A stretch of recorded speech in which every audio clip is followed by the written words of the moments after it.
This show kind of desperately needs some sort of intro music. I'm not a big fan of going through stock music libraries, and I went through my personal beat making archives and didn't find anything that quite fits the tone of what I want to do here.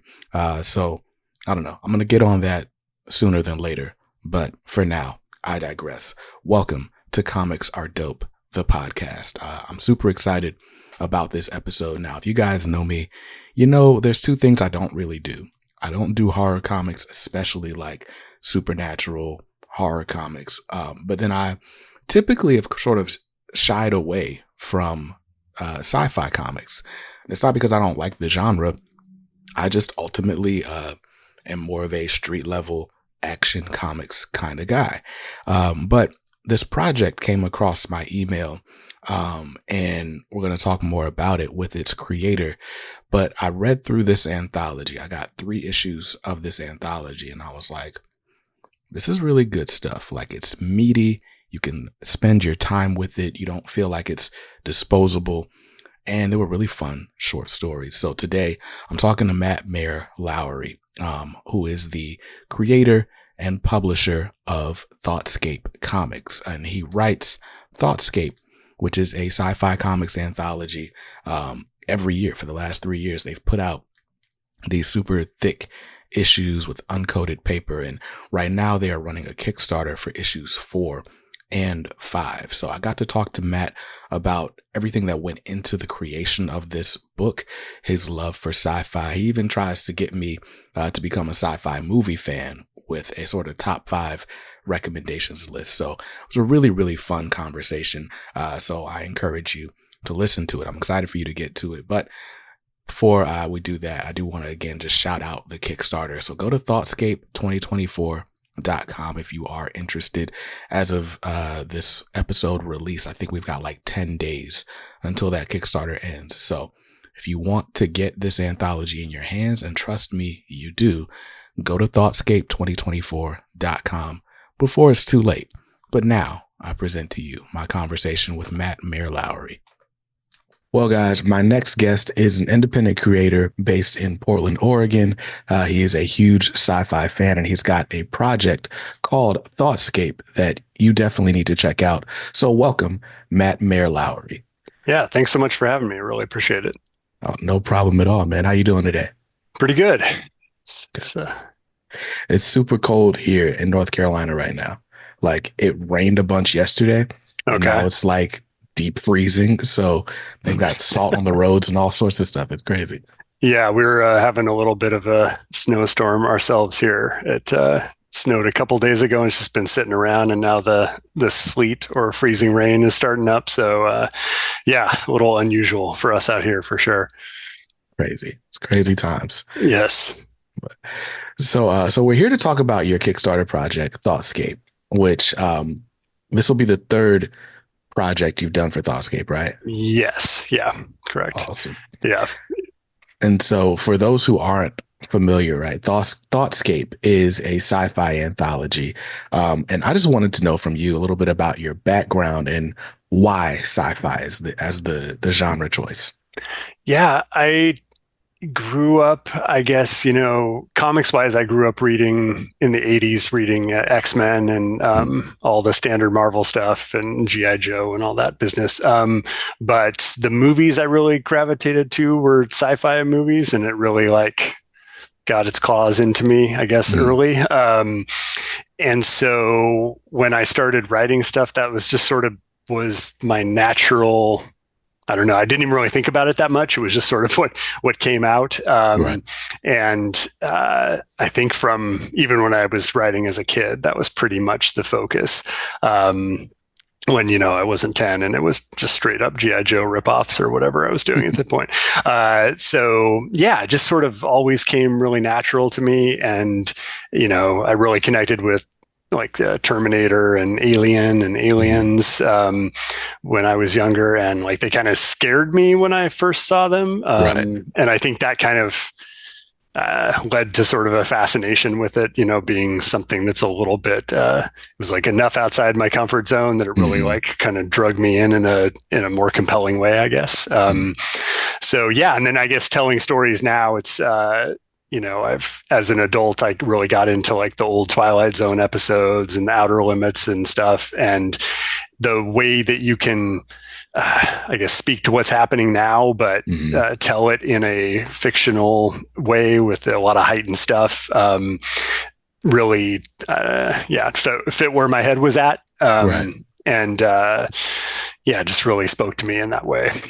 Nice. Nice. Yeah. Yeah. Because if there's anything that my audience knows, right? Like I'm pretty much my bread and butter is like superhero capes Mm-hmm. and tights, right? That's pretty much my comfort zone as a reader. And I've been trying to branch out here as of late. And the two genres I haven't usually been able to crack, right, are horror and then sci-fi. Okay. Um, Horror is just like, it's just a whole different thing. Like I'm cool with like some horrific elements, but I think a lot of like today's horror comics are just like, or even like horror movies, it's like all supernatural and like demon possession and like stuff. It's like, so I don't want to go over there, right? But Yep.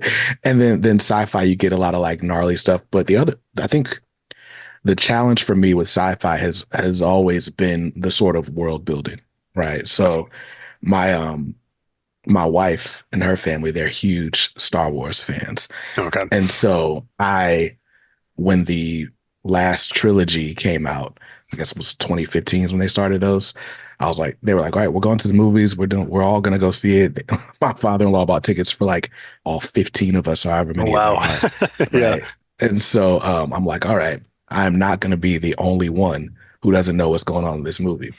But I had tried to crack episode 4 like a million times, just never quite got through it. Mm-hmm. But I just kind of binge watched and just like, all right, we're just gonna get through it. And then I think it's like the middle of Empire Strikes Back, and then like Yoda finally gives you the sort of allegory. It's like, oh, this is a religion, and Mm-hmm. there's the light side and the dark side, and people. It's a story about redemption. It's like, oh, okay, now I get it. I get these species, and we're fighting, and okay, now I get it. Yeah, something to hold on to. Yeah. Right. Yeah. But and I think that's always been the sort of challenge for me when it comes to sci-fi. And when I started reading ThoughtScape, it was very much like, hey, let's get the world, like understand the rules or where we are, and then now let's have fun.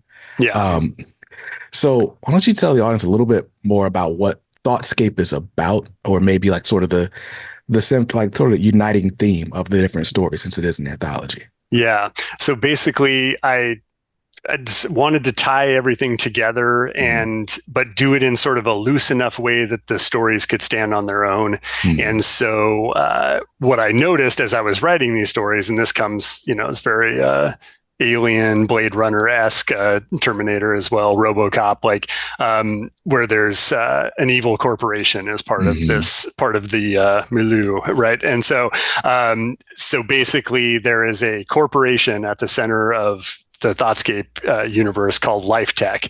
And the conceit of the series is basically that they have figured out how to access a dimension where every thought that has ever been thought exists. And Mm-hmm. so they are exploiting that and commercializing that and trying to make money off of it by Mm-hmm. producing ThoughtScape Comics is sort of the conceit. And Mm-hmm. so basically we use that in a way to just like really have fun with the world building as much as possible. And like it could get really heavy, and like we've got a lot of heavy, like I guess, world building stuff in there. Mm-hmm. But basically each episode begins with sort of like a note to you as the reader, pretending that you are part of the team that is pulling these thoughts down out of the thoughtscape.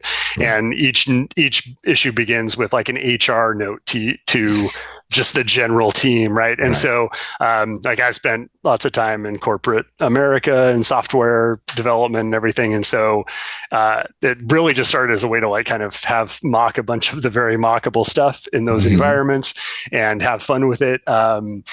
Obviously influenced by something as sarcastic as RoboCop or something like that. Right. But yeah, to really like kind of, so basically like a way to like with one page flesh out at the beginning of the issue kind of what the situation is, and then what you dive into the stories. And sometimes the stories will have a life tech element to them, sometimes they Mm, won't. But then each of the stories is very loosely tied together in this continuity, and then also, to different degrees. Tied to some kind of fear or outcome of technology, but I think not in a real like over the top way. It's more just sort of like incidental, or maybe like a little bit of a starter idea.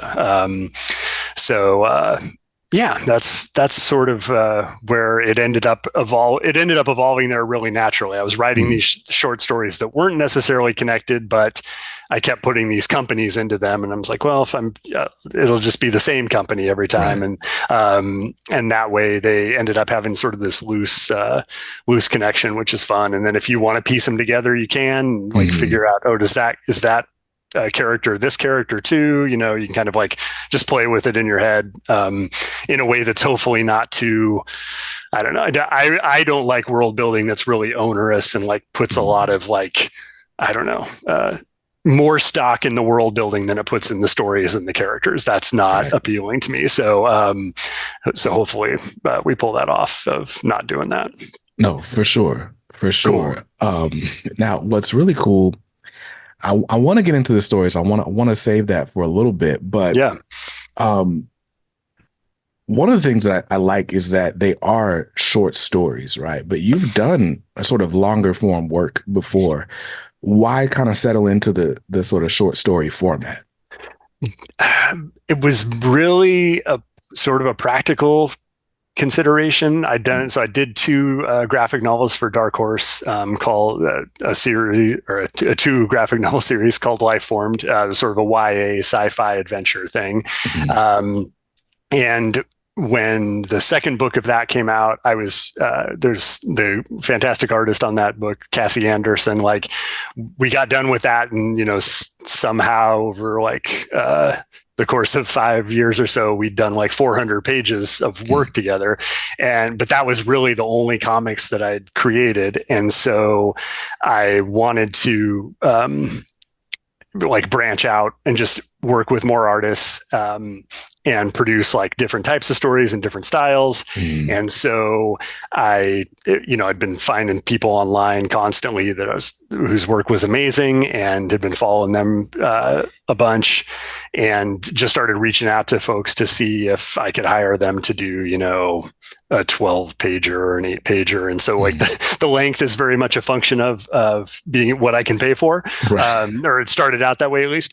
Mhm. And so yeah, just like the idea also of being able to, writing a longer format thing is difficult, but it's like a Mhm. totally different challenge than trying to nail a complete story in a handful of pages. And Right. so I wanted to like figure out how to do that and write tighter, just like get a lot more variety into my portfolio, I guess, for lack of a better word. And yeah, so that sort of came from that. And then ThoughtScape came out of, now that I've got a few of these, like, what do I do? Like, how do I Mhm. package them up and try to get people to check them out? So yeah, that's pretty much it, I think, for that. Yeah. Got you. So it's funny. I was going to ask you how you assemble the team, and I think one thing I want to stress to those who are watching and listening to this, right? This is a true anthology. So there are 3 issues so far. Right now, the Kickstarter would be funding issues 4 and 5, but each one has like between 3 and 4 short stories in it, and they're varying tones. They're different art styles. Like they each story in the anthology sort of hits a different nerve, and I think that's really cool. But I was going to ask you how you assemble those art teams. Do you cook up the story with the artist in mind? Do you see what the artist does and it's like, oh well, let's try to tailor a story to this, or how does that work for you? It's been pretty different with a lot of them. So we've got two ongoing we've got like 2 serialized stories that each get 6 pages in each issue, and then we've got usually 2 self-contained short stories. And so for the first one, for ThoughtScape 2319, which is sort of like the flagship story, it's Dave Law is the artist on that, and Dave and I like met at the first con I ever tabled at. He was there as well, and we just kind of hit it off and talked a little bit. And then a couple years later, we were back at another con here at Rose City in Portland. And we went out after the con was done and like talked about stuff. And then like, I was working on some of the ideas for ThoughtScape, and I was just like, oh, what, like Dave seems really cool, and his art's really great.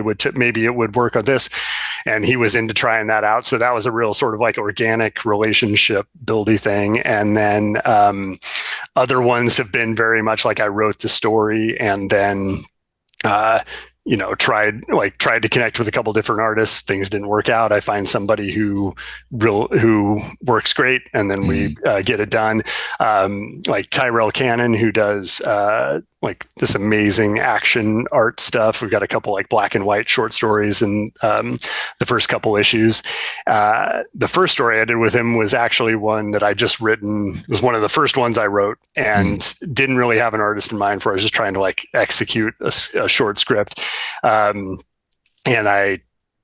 So I eventually ended up taking it to Tyrell, and he did an amazing job with it. But then I was also at the same time seeing him do, this was a long time ago, but he did this Inktober where he was just doing all this amazing action stuff, like a different amazing piece every day.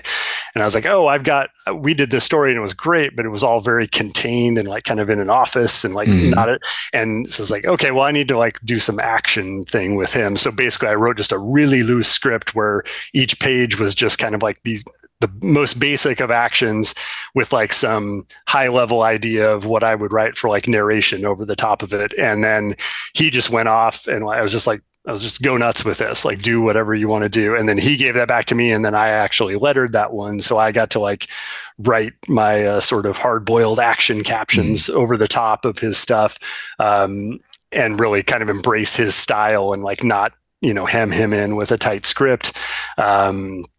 Yes, it's been kind of all over the place in a way that's really worked out. And a lot of it's just me like finding folks, following them for a while, getting to know their work. And in the best cases, I think like, seeing what they can do and what they could bring to something, and really just kind of like, hoping that they knock it out of the park. And most of the time that's worked out. Like Dessalina Fletcher did a story in the third issue. That's about a girl who comes across a contaminated possum, and Dessalina just like, I saw one image she did of a girl in a record store, like behind the counter on the phone, real moody, real colorful, but still like somehow she's able to do this like really colorful and poppy, but still really dark in tone. And that image captured that. And I was like, yeah, that's perfect. Like that needs to, like, she would be perfect for this. So, so it's really just about that, like casting folks that, would be a good fit, or sometimes like a fit you don't expect. There's a story in the first one that's really done by Lisa Nafziger, who has a really cartoony style, but the story is super dark. So the style sort of like lures you in, and you maybe don't know what's going to happen, and then it goes in some unexpected directions, which is fun to like play with that contrast of styles. So so it's been a little bit different each time, but definitely like challenging and interesting to put it all together. So sure. So we've been dancing around, we've been tiptoeing around it, but I did want to sort of shout out some of my favorite stories for sure, in the anthology, right? So of course, ThoughtScape 2319, Parish the Thought, we get a piece of it in each issue about this this life tech information officer who's just kind of out patrolling the galaxy and stumbles on like just this sort of, it's like a warring faction. Like she's in like this like abandoned church. Well, it's not really abandoned. Somebody came in and just kind of, went to town. Right. Yep. And so she's on this sort of rescue mission and finding out how deep she is in over her head, with each episode. And I really enjoy that one. Excellent. The story in the second volume that I like a lot is Drones, um, about this guy who basically like works for Life Tech and is like he goes on these missions to like basically like kill this like sort of alien species. Like it almost looks like he's playing video games, like Yeah. going to an arcade for work and then, racking up the points and then going home. And that's how he kind of spends his life. And then he's kind of like descends, like, and I don't want to spoil it, but watching the effect his job has on him is really awesome. Cool. And then there was another touching one that I won't even give the plot to, but The Griever I really liked a Yeah. lot. And then you mentioned Adorable Orphans, right? With the really cutesy art style, and it goes places that you don't see it going. And that's really fun. It reminds me that one reminded me a lot of like Stray Dogs. It came out a couple years ago. Yep. And it was like this really cute Disney Don Bluth dogs, but that it's like a serial killer murder mystery. It's like what? Totally. Yeah. And then you mentioned Playing Possum as well, which I enjoyed. That one's like this girl, yeah, she comes across this contaminated possum, and then the effects are just like, what? Yeah. Like, how did that happen, man? Like, where did the stories come from?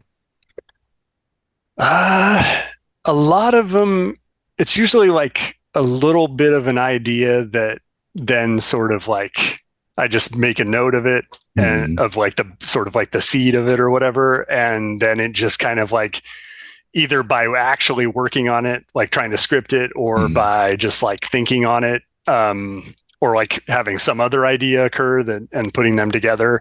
Um, like sort of evolves. Like playing possum, I run a lot around Portland, and I was out running and I came across like this deer carcass on the side of the mm, road, and that just I got an idea about like some a really like didn't quite make sense idea about some kids getting like shrunk down and trapped inside a dead animal, and then mm, somehow that eventually like became the playing possum story. mm, So sometimes it's a little wacky, and then other times like the let's see what's like Drones was mm, basically like I'd read back in the I don't remember when it was the mid Iraq War or whatever, when mm, I read some article and then read a book or part of a book about these drone pilots who were basically like going to a warehouse in the States and running missions in Iraq on mm. predators. And I was like, oh, that seems like it could really mess you up. Right. I wonder what that's like. That's pretty so yeah, so it was kind of taking that idea and running with it. And yeah, I think Adorable Orphans. My Mm. my kids played with American Girl dolls when they were little, and so one time we had the calendar the calendar was like sitting in the kitchen. I was like, huh. I think like what if they were not nice, and Right. what would so yeah, so just like kind of taking that, and then like I just keep a giant notes file and start kind of like iterating through stuff and kind of wait for them to hit. And then some stuff writes really fast.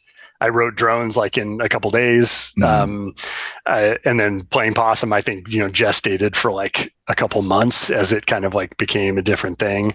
The Griever was actually like a life form short story idea mm, that I had based on just a drawing that Cassie had done. And this was like a decade ago, or close to now.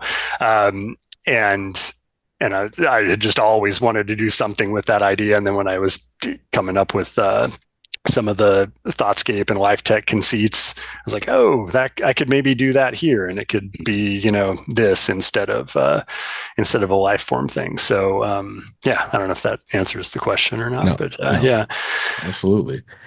Yeah, no, I love Life Tech as a framing device, right? Like you can go as deep into it or, as shallow as you want, right? Yeah. And so it's fun, right? Because it's like, all right, well, yes, it's an evil corporation, but I mean, we got on one hand, we've got people sort of volunteering to be a pawn of the evil organization.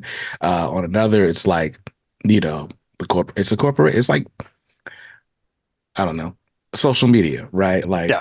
harvesting your data, like you're the product in social media, Yes. Yes. right?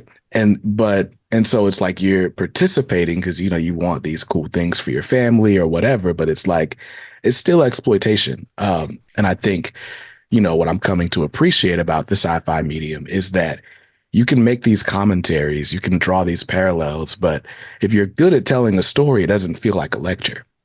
It's Yeah. just Yeah. it's a fun time, but then it's like, huh, that's interesting. Yeah. Yeah. I think like, like when I was a kid, other than comics, I was a horrible reader. But Mm, the one book I really latched on to was The Martian Chronicles by Ray Bradbury, which basically is the story of us colonizing Mars mm, or a story of us colonizing Mars, but it's done in all these little like just short story formats thing. Like they're connected, but only very loosely. They take place mm, over a long period of time. But it was very much that. It was basically like the story of America getting colonized but done on Mars and just showing all these different impacts that of course no like 13-year-old kid is going to like think that he's getting anything but a lecture when he right. if you just told him that. But reading that book like just super effective and extremely emotional and stuff that sticks with you because it's real concise and like just the impact is pretty heavy. So yeah, it's when it's done well, it's really good, I think. For sure. So, all right, let's play a game, right? Let's get into I'm new to sci-fi, right? And so I'm taking Yep. recommendations. Okay. So I guess let's go top 5 movies. Ooh, okay. Um, like how uh, like deep cut or pretty I mean, surfacey or I'm new. I wouldn't know if it's deep, okay, right? okay, right. Oh, let me think. Okay, so like Alien. Have you done Alien? I've done none of it. I Okay, watched Terminator and I vaguely remember RoboCop because I'm a okay, 90s okay. kid. So it's like there's Yeah. some 80s stuff that I've seen, but not a lot. Okay. Alien then for sure. Okay. Um, top five is tough, and some of it, some of this stuff is like Blade Runner is great. Okay. If you haven't seen Blade Runner, but it's also slow Mm, in a way that is 80s ish. But I think it's a pretty like foundational one. And then you've got Aliens, which is just like your all out action follow up to Alien. okay. Um, oh, I feel like I'm gonna like just forget some that are gonna feel ridiculous afterwards. We got to look around my room here and see what Right. I've got. There's let's see. There's a really cool one called Miracle Mile, Okay. which was like kind of an indie, and it's pretty wild. It's not. It's basically sort of an end of the world story, like Mm, not a spaceship sci-fi, and it's got a pretty Twilight Zone-ish premise. okay. Where a guy answers a payphone and someone tells him something bad that's going to happen. I don't want to spoil too much of it. Okay. So that's a great one. And then like Road Warrior is one of my the second Mad Max movie Okay. is incredible. And I go back to that one a lot. Um, I watched that when I was a kid, and it's very much in that zone of like I was probably a little too young for it, just like I was a Mm, little too young for Terminator, and but all the more fascinated because of that. And then Terminator would be sort of I guess my top one. But got you. Okay. yeah, so So I but feel yeah, like I feel like so much of sci-fi is trying to warn us of an impending danger, right? yes, If We ignored it. We ignored Right. it completely. Every bit of it we did. Yeah. Yep. So if there's a danger that's on your horizon, right? What what's that thing that bothers you, right? When we're looking at the real world, what's that thing that you see as a threat that's like we should probably do something about this? Yeah. I mean, I think that the everything feels like a symptom of capitalism to me. So Mm. like I think AI is bad and I don't know why we're doing any of this. And like we like you said, like people have been telling us not to do this for 70 years at a minimum. Right. And like, what are we doing? But I mean, I think it's all just a symptom of like capitalism and Mm. trying to exploit people for money instead of just taking care of people. Yeah. So I feel like capitalism is the true problem. Mm. And, but I don't know if that's stoppable or not. It's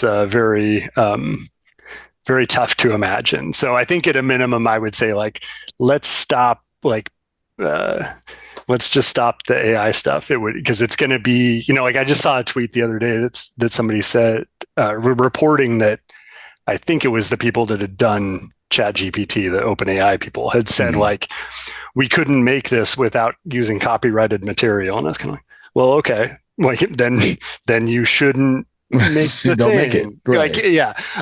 So if we stop there and then tried to sort of like step back and examine why we're doing that as opposed Mm. to just yeah, I guess seems like a boring answer, but yeah. I I guess that makes sense, right? I guess to bring it even more philosophical, right? Because if there's not capitalism, then what other economic model is there, right? We got Yeah, socialism, we got communism, and I think the common enemy in all three is greed, right? The yeah, reason any of them fail is just greed, and this desire that we have for more, whether it's for status, whether it's for comfort, but it's just like, all right, give me more, give me more, give me more.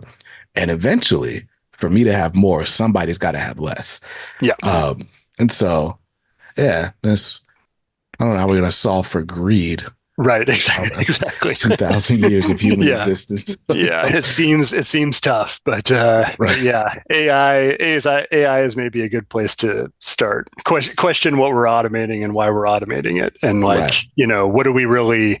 Because with the AI thing, it's like, what do you want? Like if you're just connecting to a computer, Mm, what's the like the art, especially like being about like human connections. yeah. It feels like to me seems like let's at least like preserve, put some lines in the sand and preserve some of this stuff that we can. So yeah. Yeah. Yeah. Because of even like startup culture, right? Like in tech world, it's always about the MVP. What's your minimum viable Yes. product? Like, okay, let me do the least amount of work so I can go to market. And it's like, Yep. well, are you making something worth making? Or are you like just it's just a means to the end? Like, okay, I Yep. guess that's what Yes. we're doing. What's the exit strategy after the MVP? Yeah, Right. it's a pretty it can be not always, but it can be a Mm, pretty toxic stew. I feel right. like that hasn't led to a lot of great stuff. It feels like if we look back at the last 25 years or so. So yeah. Yeah. Yeah, for sure. So, okay, bringing it back to the art.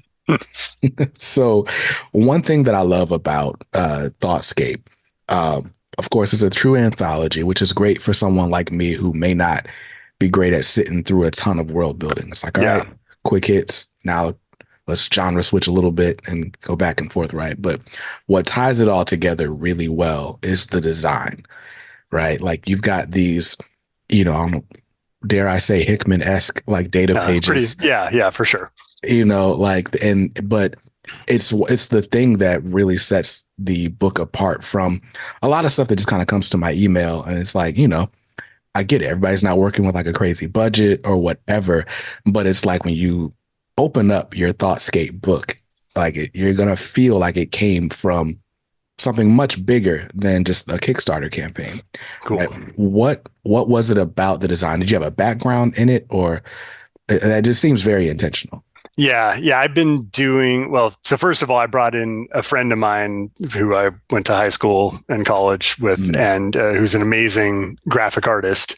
Um, and I hired him to do the logo and mm, basically like a branding kit.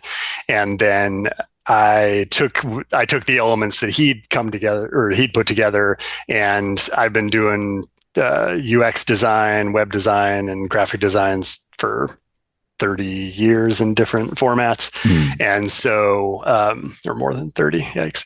And, and so, yeah, so I basically I got, John Larson was my friend. mm, I got that kit from John, all this amazing work to, kind of like play with different mm, ideas for, little logo bugs and all that kind of stuff. And just start laying out the pages and he did some page layouts as well, and so like just kind of like iterating on things, but it was important to me, like I'd done enough with the life form graphic novels to know like I wanted a lot of control, mm, because those books were cool, but always like because I've been doing it for so long, it's hard not to want to like get my hands on even right. like the title pages, and Yeah. stuff.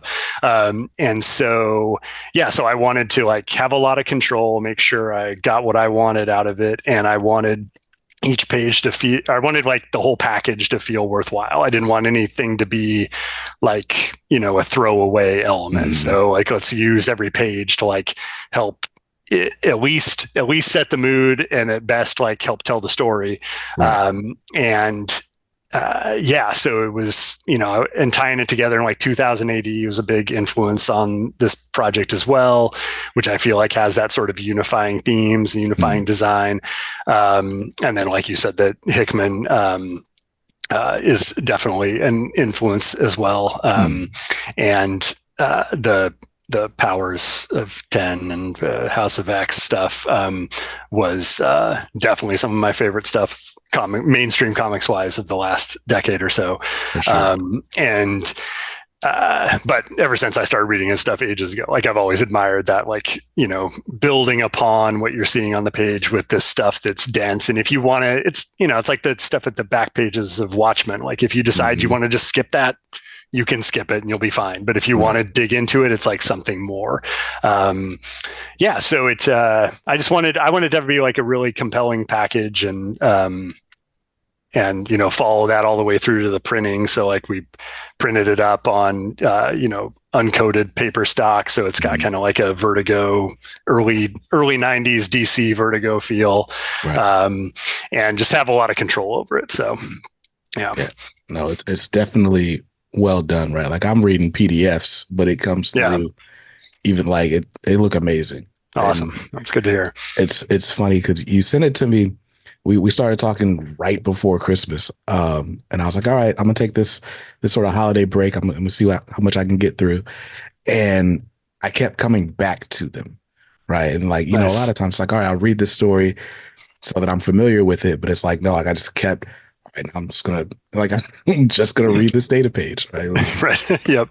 have fun with. All right. So that's really cool. I really enjoyed that element of it. Um, all right. So you are kickstarting issues 4 and 5 of ThoughtScape. One, why multiple issues at a time? I guess it it worked well last time, and it made it so that doing the Kickstarters is a ton of work. Mm, I I've been trying to dial myself back, but like I tend to put as much effort into creating the graphics and stuff for the Kickstarter as I do the book, and right. so uh, it starts. I'm realizing now why somebody might not do that, Mm, uh, but it just takes up a lot of time. It takes you away from writing, mm, and any other hobbies or families you might have, or right. whatever. And so being able to like do one a year but get two issues out of that, felt like a good pace. Mm, And like so we funded the previous one last year at the same time, and it just worked out really, like the rhythm of it felt nice. It was like, okay, we'll get this done, and then the our final art will come in if I don't already have it, and then we'll get it to the printer by X time, and then by like end of summer we've shipped both issues, and so it just felt like a nice, reasonable pace. It's turning out to be a little tougher this time to get up to where we need to be, and both these issues are 60 pages, so it's a little bit spendier than the last time, and right. But the stories are pretty great, so hopefully we can make it happen. So that's pretty much why. Because running one a year felt better than trying to do two, and really like put the effort into it that needs to take place. So yeah, no, that makes sense. And I like that you get more than one a year, right? I have a lot of friends that do Kickstarters, and, it's like every year they're funding the one issue. Yeah. And, especially if it's something like a superhero story, you might forget what happened last time around, and it's a whole year for the next issue. So it's an anthology, so you feel like you're getting a bunch of stories in one anyway. There's 60 pages and you get two. Yeah. Yeah. So it's cool cadence. It can be rough. It's a rough pace to do one issue a year of like especially a standalone story. It's definitely one of the limitations of the crowdfunding game, I feel like there. So for sure. So as we're recording this, I'm trying to make this live as quickly as possible. We got about 12 days left in the campaign. Yes. And so ThoughtScape issues 1 through 5 are on the Kickstarter. So you can get the PDFs, you can get each issue digitally, you can get each issue physically, of course. I want to say there are variant covers. I'm scrolling through now. You know what? Let me just share my screen. Why not? Cool. Why not do that? Yeah, we did starting with number 5, if we can make this one work. The idea was to get variant covers going. So we've got issue number 4 there with the chimp reading the comic on the cover. And then with 5, we've got these 3 covers. So you can you can pick from those, or you can get all 3 if you're into that variant deal. I do trading cards, like 4 trading cards with each issue, and then pretty giant, usually process books for each one. Wow. And then if you're new to the campaign, I tried to sort of target the little menu of rewards there, so you could see what's up easily. So very nice. No, these are awesome, right? Like the stories are great. The packaging is great. I was jealous watching the thumb through on YouTube. I was like, I gotta get one of these. Oh yeah. Yeah. So they're pretty fun. Yeah. Yeah, no, this is awesome. And it was like these are add-on rewards. So cool. You can get the Lifeform, the 2 graphic novels I did with Dark Horse. I've got a few copies of those left, so you can add those on to your pledge after you make your initial pledge. There's the Kickstarter add-on thing. And then Packless is a very cool, not exactly the same, of course, but similar-ish serialized anthology by Dustin Weaver, who's amazing. He's worked for everybody. Packless is his Image series, and so Dustin is making these available as well. So you can buy basically this whole set, 8 issues of chock full, amazing Dustin artwork. And then if you've really got some money to spend, we've got 3 commission slots from Tyrell. So he's amazing, as we can see here. So